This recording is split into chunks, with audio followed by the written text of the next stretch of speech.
तो बच्चों, आज के इस लेक्चर में हम लोग बात करेंगे एक समान वैद्युत क्षेत्र में आवेशित कण का जो गमन पथ होता है वह किस प्रकार का होता है। तो देखिए, यहां पर जो आवेशित कण का गमन पथ होता है वह परवलयाकार होता है। डियर, कैसा होता है? परवलयाकार।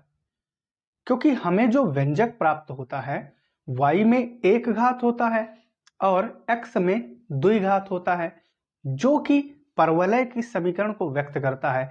इसलिए यहाँ का व्यंजक जो है यह सिद्ध कर देता है कि इसका जो गमन पथ है वो परवलयाकार होता है। तो आइए इसको समझते हैं। देखिए डियर, हमें करना क्या होगा, इसके लिए सबसे पहले हमें दो समांतर प्लेटें लेनी होंगी। हमने कहा कि ये जो आप देख रहे हैं ये हमने कहा डियर हमारी प्लेट नंबर 1 है, और इधर से ये आप देख रहे होंगे ये है वो हमारी प्लेट नंबर 2। अब प्लेट नंबर 1 पर धनावेश है, जबकि प्लेट नंबर 2 जो है इसके ऊपर आप देख रहे होंगे कि ऋण आवेश है। क्या है डियर? ऋण आवेश है। अब यहां होता क्या है कि धन आवेश और ऋण आवेश होने के कारण जैसा कि हम जानते हैं कि जो इलेक्ट्रिक फील्ड होगी वो क्या होगी, वो जो है धन से ऋण की ओर होती है। इसलिए आपको यहां ऊपर से नीचे की ओर दिख रही है, या कहो हमने प्रदर्शित की है क्या, वैद्युत क्षेत्र की दिशा। दूसरी बात अगर हम देखें तो यहां पर कोई आवेशित कण है जो कि वेग v से वैद्युत क्षेत्र के लंबवत प्रवेश कर रहा है।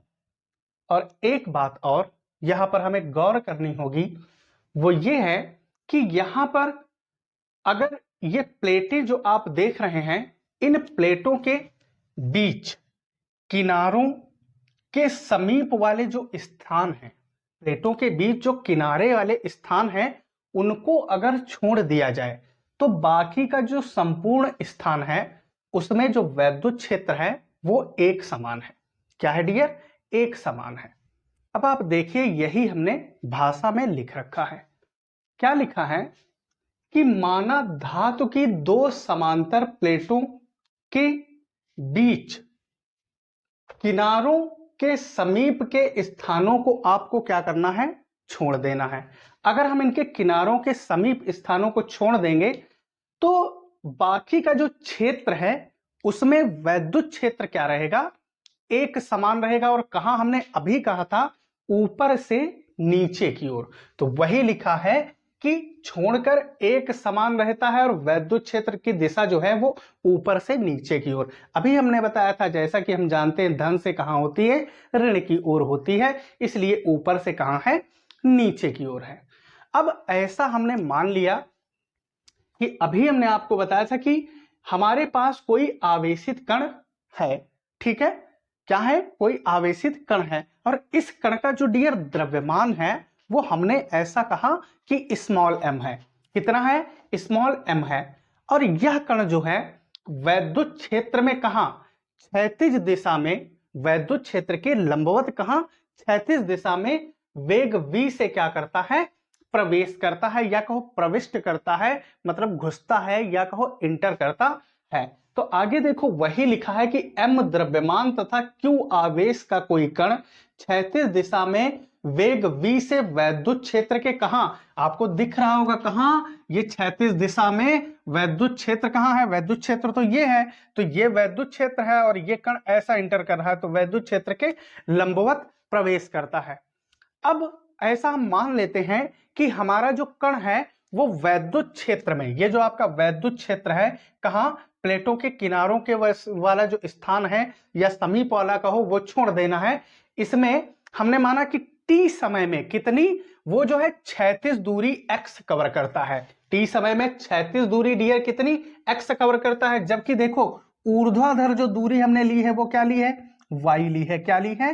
ऊर्ध्वाधर दूरी y, तो क्षैतिज दिशा में कितनी x दूरी तय करता है और ऊर्ध्वाधर दिशा में आप देख पा रहे होंगे y दूरी तय करता है।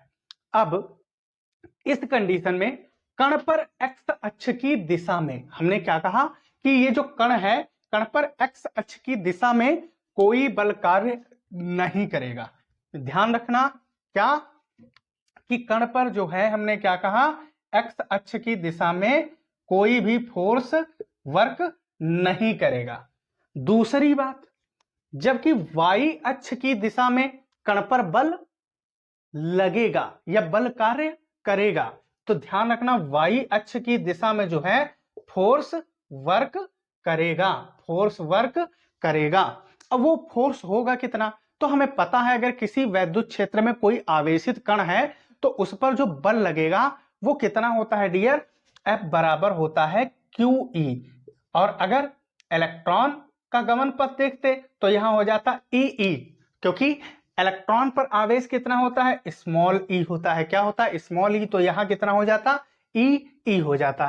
तो देखिए डियर वही लिखा है कि कण पर x अक्ष के अनुदिश कोई बल कार्य नहीं करता है। तो जब x अक्ष की दिशा में यानी कि अनुदिश कोई बल कार्य नहीं करेगा तो यहां पर हम कहेंगे जो गति होगी वह अत्वरित गति होगी। क्या होगी डियर, अत्वरित गति होगी। और जैसा कि हम जानते हैं कि चाल बराबर क्या होता है, चाल बराबर लाल होता है दूरी बटे समय। क्या होता है, चाल बराबर दूरी बटे समय। अब इसका बटा अगर हम 1 लिखें तो आप देखेंगे यहां से दूरी बराबर क्या आ जाएगा आपके पास, चाल गुणे समय। क्या आ गया, चाल गुणे समय आ जाएगा। फिर एक बात और जो कि हमें पता होनी चाहिए कि न्यूटन के द्वितीय नियम से F बराबर डियर क्या होता है, ma होता है। तो यहां से त्वरण A बराबर क्या बनेगा, F अपॉन m बनेगा। ठीक है। दूसरा बात, हमें गति का द्वितीय समीकरण हर हालत में आना चाहिए। वो क्या होता है, S बराबर ut plus half at square. लेकिन ध्यान रहे अगर हम x अक्ष की दिशा में लेंगे तो s की जगह x आ जाएगा, और y अक्ष की दिशा में लेंगे तो s की जगह क्या हो जाएगा, y।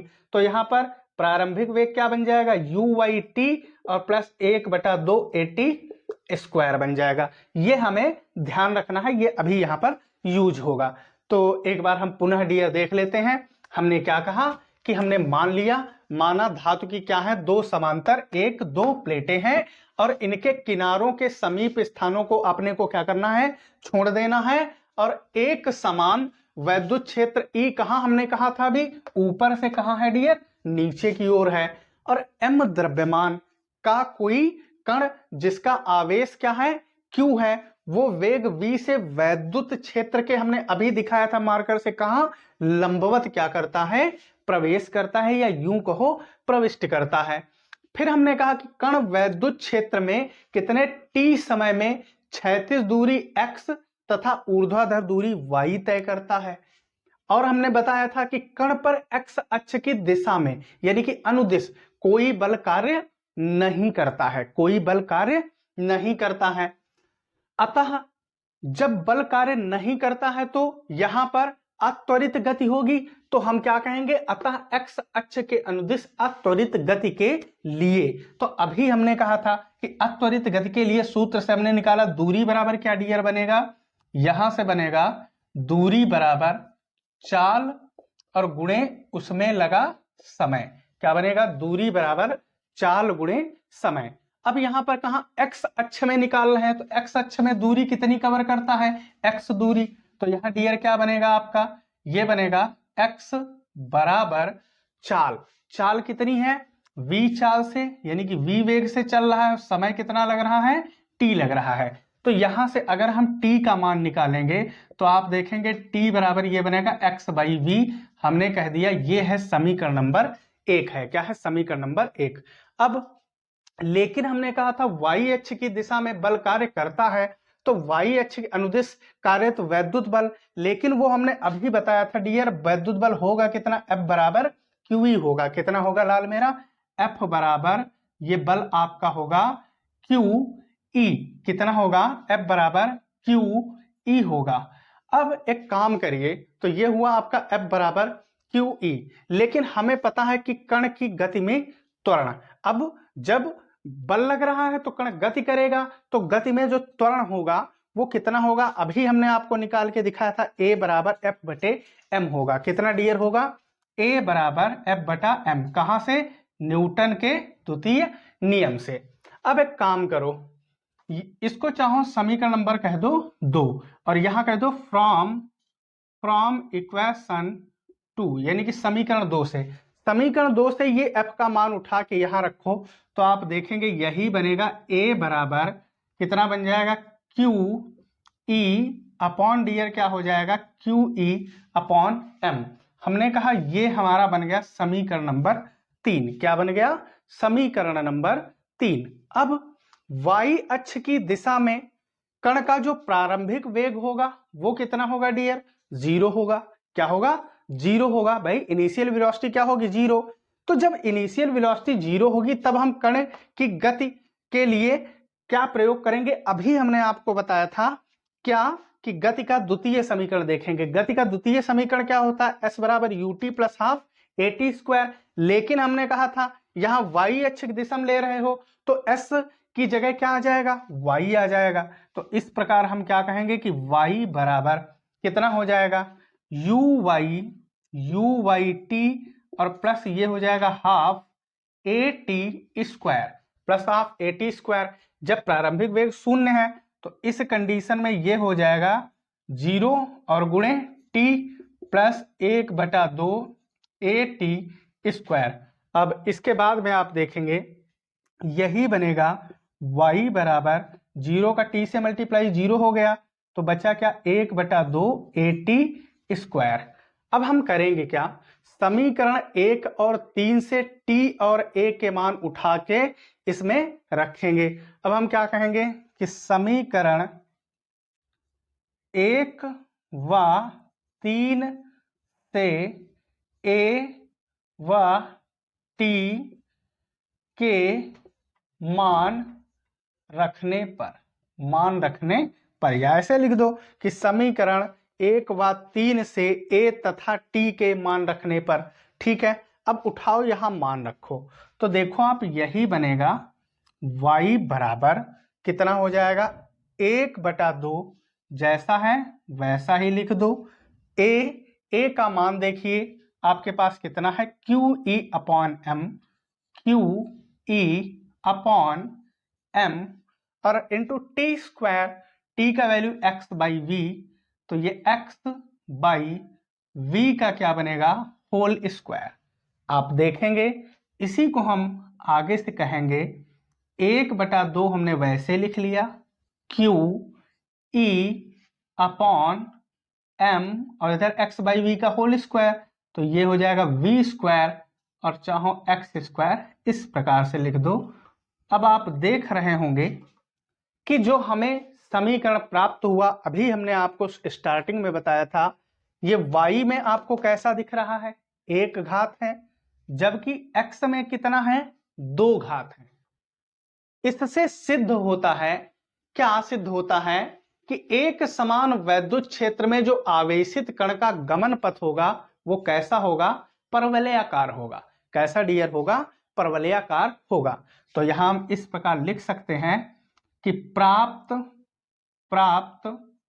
समीकरण में y 1 घात, कितनी है y, 1 घात, जबकि x क्या है, x 2 घात है, 2 घात है, जो कि परवलय की समीकरण को व्यक्त करता है। अतः एक समान वैद्युत क्षेत्र में आवेशित कण का गमन पथ गमन पथ परवलयाकार होगा, परवलयाकार होगा। तो ये था बच्चों हमारा एक समान वैद्युत क्षेत्र में आवेशित कण का गमन पथ। तो बच्चों हम आशा करते हैं कि हमारा वीडियो आपको पसंद आया होगा। अगर हमारा वीडियो आपको पसंद आया तो वीडियो को लाइक करिए, शेयर करिए, और अगर अभी तक आपने हमारे चैनल को सब्सक्राइब नहीं किया तो चैनल को सब्सक्राइब करिए। और आज के इस लेक्चर में बस इतना ही। मिलते हैं अगले लेक्चर में। धन्यवाद।